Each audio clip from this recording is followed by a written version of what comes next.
Бәріне сәлем. Форексте анализ жасауда қорғаныс аймағын ликвидтерді пайдалану кезіндегі СНРді қалай қолданамын, сол бойынша кішігірім ақпарат.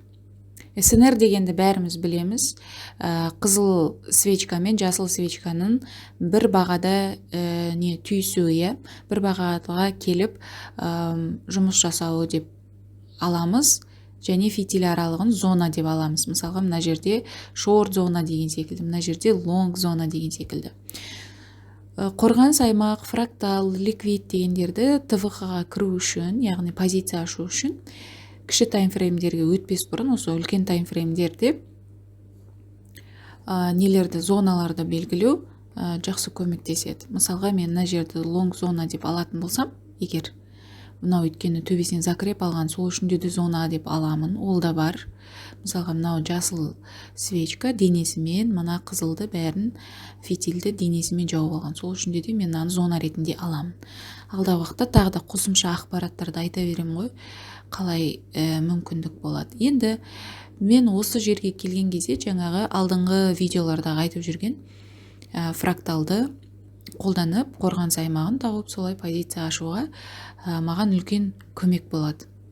4 сағаттық таймфреймдерде де солай қарауға болады. Мысалға, 4 сағаттық таймфреймде бізде қандай тұр? Жоғары жақтан мына жерде engulfing деген секілді жасап тұр екен, мынау полностью денесін жапты. Бірақ дегенмен де мына астына дейін барды ма, бармады ма?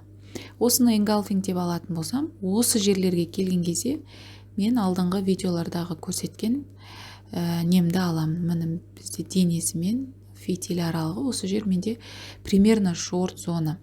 Осы шорт зонаға келген кезде мен алдыңғы видеолардағы фракталды қорғаныс аймағын табуды 3 минут 5 минутқа қарап позиция ашуды қарастырам. Дәл қазір бізде не болып жатыр? Бір қарап қойық. Дәл қазір бізде мына жақта шорт зонамыз жаңа болған еді, құралған еді шорт зонамыз, содан қалай құлаған. Дәл қазір тура ортада жүр, флетті жүрген кезде обычно позицияға кірмеуді ұсынады көп профессионал трейдерлар. Сондықтан солардың ақыл кеңесін ұстанамыз. Мысалға, осы жердегі зонаға келген кездегі фракталымызды қолдану әлде қайда дұрысырақ болады бізде. Мысалға, қараңыз, мына жерде мына жақтағы свечкамен жұмыс жасады, мысалға, мынау ең хайды алатын болсақ, зонамыздың ішінде еще.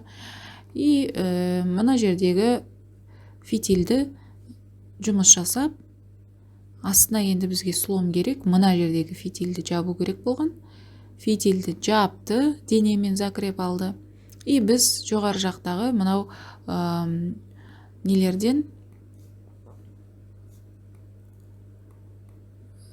ордер блок тауып аламыз дедік қой, мынау жасыл свечкадан ерекше мына жерге келгенде шорт ұстауымыз керек болған. Осы жерден шорт ұстайтын болсақ, онда бізге еще мына жердегі минимумды жауап не берген? Даже осы жерден кірдім ортасына дегеннің өзінде біз мынаның соңына дейін бірінші барамыз $11 и соңын мына фитиль соңына дейін. Мына ғой, бірінші фрактал сол жағыңыздағы и соңғы фрактал, келесі фрактал $23 дейін ұстауға мүмкіндік болады екен. Стоп-лосс, соответственно, жоғары жақта тұратын еді. Мына жерде барып берген, егер тейкіңізді мынаған бірінші қоятын болсаңыз, сосын соңына қоятын болсаңыз, онда сіз бәрібірде де тейкті алған боласыз. Неге? Себебі, қараңыз, мына жерде позицияға кірдіңіз, стоп-лоссыңыз сіздің мына жақта тұр ғой. Мына фитильдің үстіне қоясыз ғой. Енді алып кетті деп айта алмаймын. Мынасы 100 ба, мынау қандай болып тұр? 5100 ба, 5100-дің үстіне $1-2 қоям мен обычно. Кішкене асырып қоям, $1-2. Мына жердегі хайы, мынаның хайы 5138. Ровно бағаға ұрған екен. $1 қойғанның өзінде не істемейді? Стоп-лоссыңызды алмайды. Кірген позицияңыздан жоғарғы шешкен жұмыс жасаған фитильдің басына стоп-лосс қоясыз ғой. И тейкіңізді алып берді.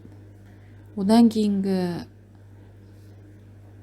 бізде не мынау болған, мына баға бармаған әлі. Мысалы, егер сіз үшінші тейк деп қоятын болсаңыз, үшінші тейкіңізді әлі алмаған болып саналады. Қорғаныс аймақты да негіз табуда СНР-ді білуде маңызды екен бізге.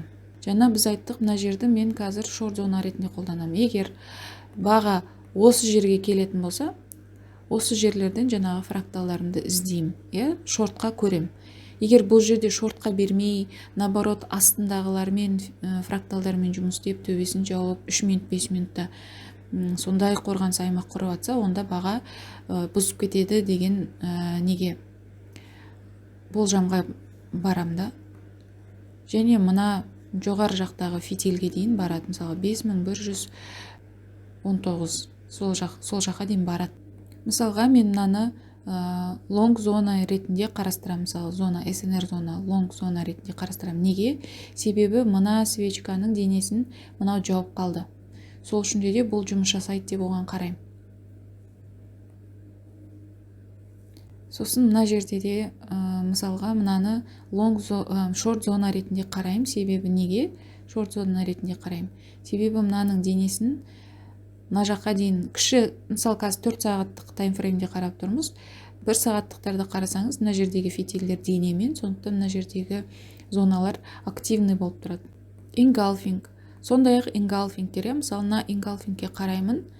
Минимумдарына дейін барған, жұмыс жасалған, сондықтан қарауға болады. Кейбір engulfingтерде, мысалға, жұмыс жасауға қарай алмайсың. Мысалға, мына жердегі engulfingті шорт ретінде қарап отырсақ, егер дәл осы қозғалыс engulfing жасады, мен мына жерге келгенде шорт ашам, мына жаққа дейін деп қарайтын болсақ, мүмкін емес та.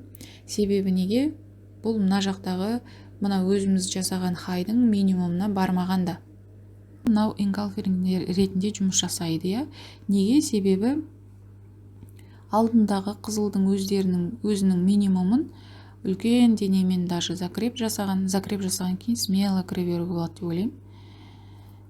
Мен өзім қатты рисковать етемін осындай кезде. Минимумдарды жапты, engulfingке келді, мынаның түбіне дейін келіп береді деп. Мына жерде орындап тастады, мына свечкада. Мына жақтағы engulfingтерден қарайтын болсақ, болашақта мен мына зонаның ішінен жаңағыдай қорғаныс аймақ құрып шорт қараймын. Неге? Себебі бұл да өзінің минимум мына жердегі фракталға денемен закреп жасаған, барған, даже жұмыс жасалғанда мына минимумдармен. Сол үшін де мынаны активный зона ретінде қарастыра аламын. Мына жердегі engulfingті де кедергі ретінде қарастыруға болады. Астындағылар жақсы жұмыс жасалған минимумдармен, мыналар денемен закреп алып, жақсы жұмыс жасалған.